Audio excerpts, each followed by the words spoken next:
Renee had a nice little interview with MJF. And obviously he's awaiting the winner of whoever won the main event between Pentagon Jr. and Mox.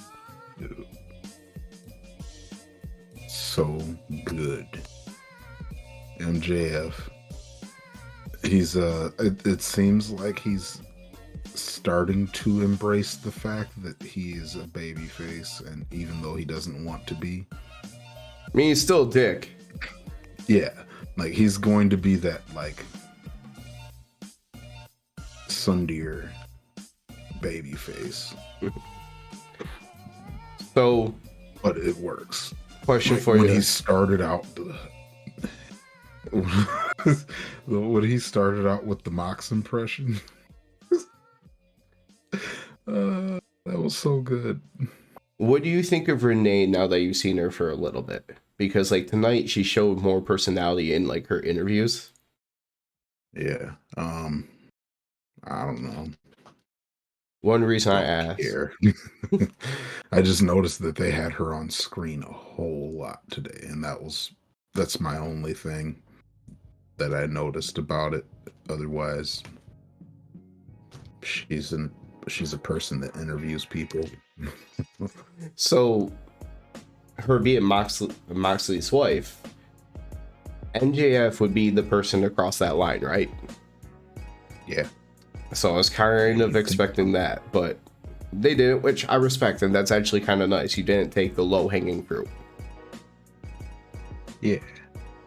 Because I keep forgetting that she's like Moxley's lady, and yeah. That now surprises me that he didn't go for that. But he was doing a babyface promo today. So I guess it doesn't surprise me because MJF is a babyface now. After he does that wonderful impression of Mox's walk and talk. It's so good.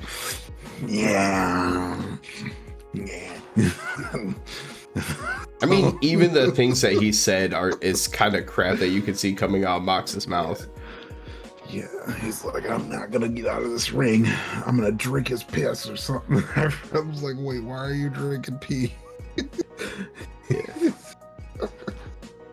But it's so good. At one point he says, with all due respect, and he calls Mox mid. Renee goes, Max, you can't say with all due respect and then say something insulting. He turns around right back to her and goes, with all due respect, Renee, shut your mouth. And she just like backpedaled, like was like, whoa. But she kind of also laughed. Yeah, MJF was going hard, but it was MJF babyface. Still. Right, perfect example. He was being an asshole, but he was a babyface. Perfect example. He said something like, when he said he'd win clean, he meant relatively. Like, he's MJF after all. He might cheat a little bit. Yeah, he's like, I'm me. I'm gonna do some stuff, maybe. But I won't use the ring. He did make that promise because he was comparing to what Regal had said about not needing Nux to knock people out. All he needs is a grudge, and he's going to take that chip and shove it down everyone's throat and become champ. But then things get a little bit interesting.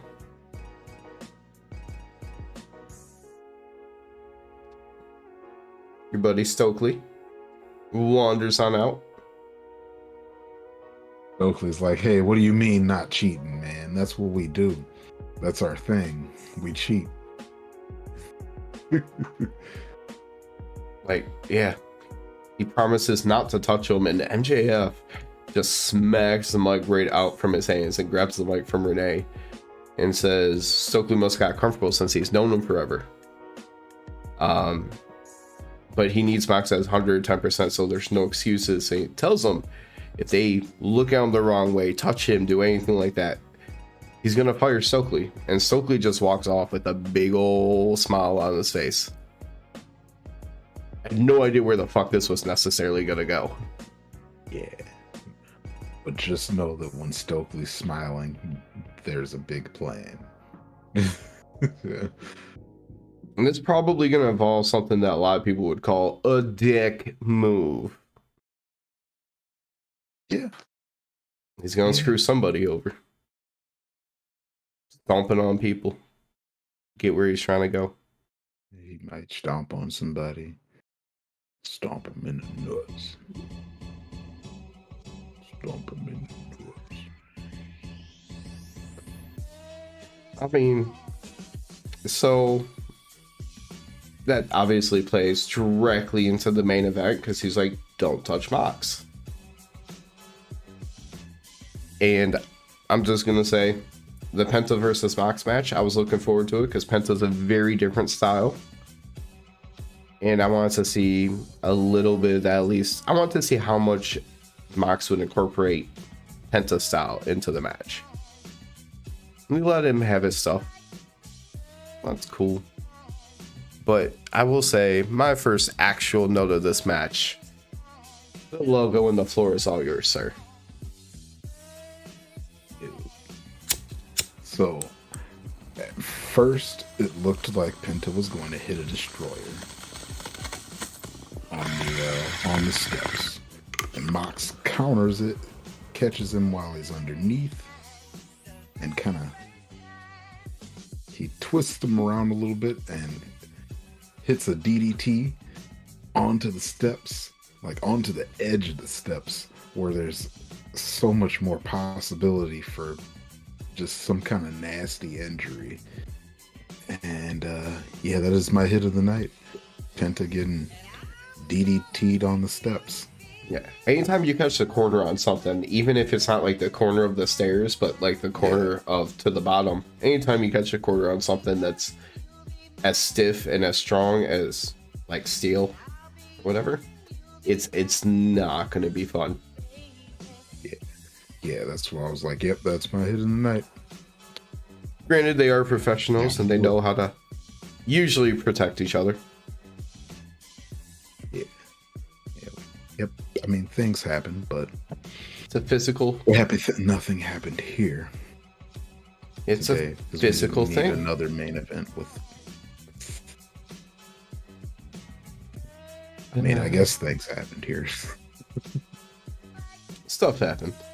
To actually hit a fear factor, but Mox kicked out. It was super close. You said he was moving before the initial replay. I was not so sure. It was barely. In another universe, Penta is the AEW World Champion right now, and I want to be there. But instead, not long after, Penta springboarded himself right into a paradigm shift and then a Death Rider for Mox to win. But there's still a good amount of time left in the show. Yeah, we still had more than 5 minutes left when this match ended. So clearly something was going to happen. So what's going to happen? I had no idea. Going through my head was the Elite can't be coming back here. This wouldn't make sense. Yeah. And I was like, are we going to have another... I mean, MJF coming out to talk about fighting Moxley again to end the show. I don't know about doing that either. So what's going to happen? And if he attacks him, it goes directly against what he said earlier in the show. Right.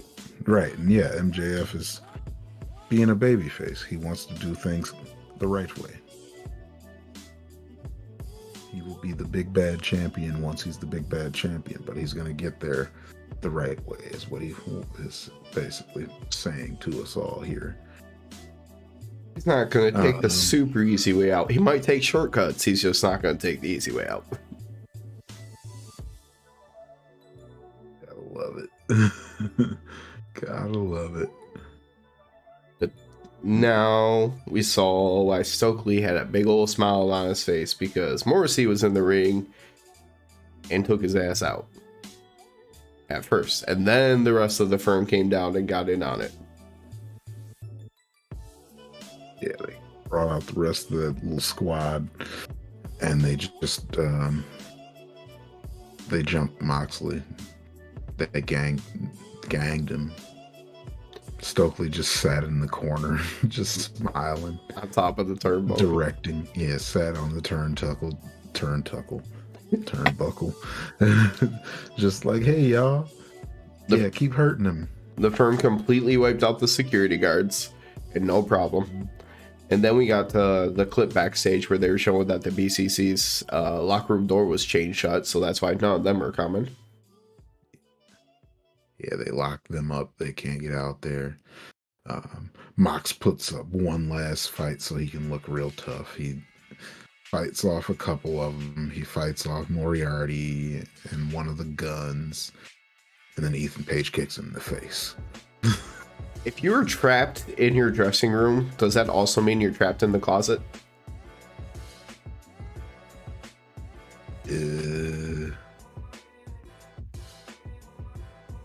Clothes changing area. No, I guess not closet. I had to. But MJF, you had felt that they possibly made a mistake in not playing his music. Yeah. But he came out very hesitant. He was like stressing whether or not to go help Mox. Or at least stop what's happening. Right. Because Mox was just getting stomped for the last 5 minutes. But he walked away for a minute. Right. So I was like, okay, maybe his music wasn't supposed to drop there. But then he came running back out. Full sprint. And they weren't even looking at the stage anymore, so you're just kind of like you're focused on the ring and the stage is in the background, but you hear the crowd. Yeah. Like you hear the crowd going off, so you know he's coming down. Mm-hmm. But because the crowd only goes that crazy for MJF. He doesn't really get too physical. He just kind of shoves them all off of Mox, right? Then he turns to say something to Mox. I completely forgot. It sounded like he said 6 or something. I was like, well, the title match is well more than 6 days away or something. So I wasn't sure what he was said. Did you catch it? I didn't catch what he said to Mox. I just know that he told Stokely he's fired. Oh yeah, he turned her. Yeah. He told Stokely he's fired before. Then he says something to Mox because it's as soon as he turns around again, Ethan Page lays him out with a big boot, big kick. Yeah. They just beat his ass. Out MJF. Ethan Page got to hit it Ego's Edge, but there was still like 2 or 3 minutes, like over 2 minutes left in the show still at that point. So way too early to just kind of do like the taunt and go off the air. He's outside the ring. He gives up, kind of like Mox did. He gets to put up a little bit more of a fight for a second. A couple of times actually on their way over to the table. And you had said, oh, nobody's broken a table tonight. Yeah, they're like, oh yeah, we have to break at least 1 table a night on AEW TV. So here we go. We'll end the show with 1 today. I think it was an effective one, though. It was a good chokeslam. Gotta give him that. And also kind of developing the story between MJF and the Firm.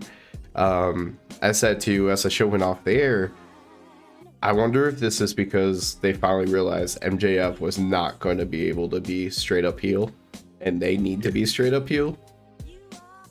Yeah, it could be.